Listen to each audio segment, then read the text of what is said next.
आम्ही एकाच मंचावर आता अनेक वेळा आलो, पण विधानसभेच्या प्रचारात 2009 नंतर तुम्हाला केव्हा रिअलाइज झालं धनुभाऊंना आणि तुम्हाला की एक है तो सेफ है?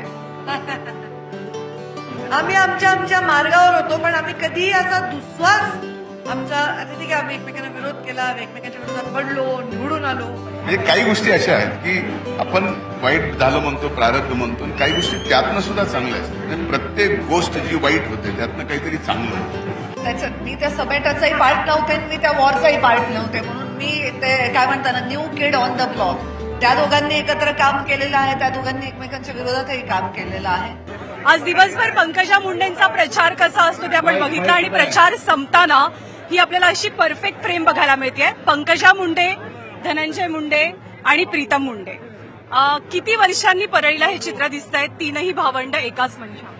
आम्ही एकाच मंचावर आता अनेक वेळा आलो, पण विधानसभेच्या प्रचारात 2009 नंतर 2009ला ज्यावेळेस पहिल्यांदा पंकजाताईंना इथं उमेदवारी मिळाली त्यावेळेस त्या निवडणुकीचं सारथ्य मी करत होतो, आणि पूर्ण त्या निवडणुकीमध्ये जे पाहिलं त्या आठवणी आज या ठिकाणी त्याच्या उजळणी होती.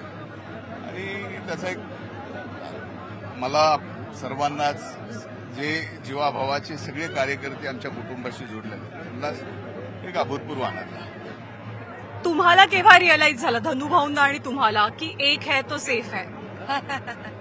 आम्हाला एक आहे ते सेफ आहे माहीतच होतं. आम्ही आमच्या मार्गावर होतो, पण आम्ही कधीही असा दुस्वास आमचा आता ठीक आहे आम्ही एकमेकांना विरोध केला, एकमेकांच्या विरोधात पडलो, निवडून आलो, पण आता एक आहे ते सेफ आहे. मला वाटतं आता आम्हाला कळलंय का, एक वर्ष झालं काय कळून आपल्याला. 19च्या निवडणुकीनंतरच कळलं. 19च्या निवडणुकीनंतर जय पराजय झाला त्यावेळेसच कळलं. त्यावेळेसपासूनच एक आहे तो सेफ आहे हा विषय. पण कधी कधी काही असतं ना राजकारणामध्ये की बघा, आपण एकीकडे म्हणतो की ज्या पद्धतीने प्रारब्ध आम्ही भोगला बरोबर, संघर्ष करावा लागला, ह्या सगळ्या गोष्टी.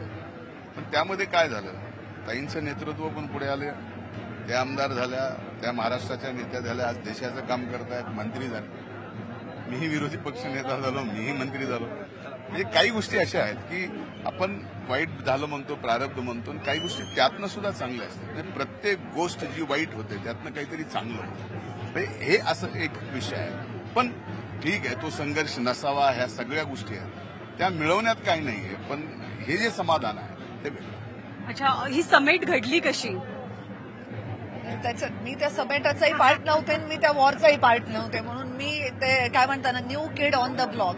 त्या दोघांनी एकत्र काम केलेलं आहे, त्या दोघांनी एकमेकांच्या विरोधातही काम केलेलं आहे. पण मी मात्र या लोकसभेच्या निवडणुकीला आम्ही तिघं एकत्र, हे माझ्यासाठी पहिला अनुभव होता लोकसभेला. आणि आता कुणी घडवली समेट, कशी घडली? कोणी आम्हाला गरज नाही, आम्ही दोघे एवढे सक्षम आहोत.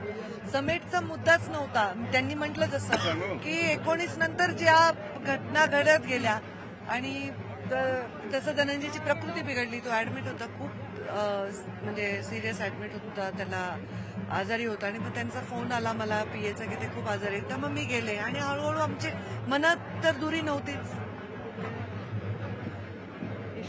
तुम्ही म्हणले ना कुणी हे सगळं केलं, परमेश्वर. मनापासून आभार आपल्या ती माणसं.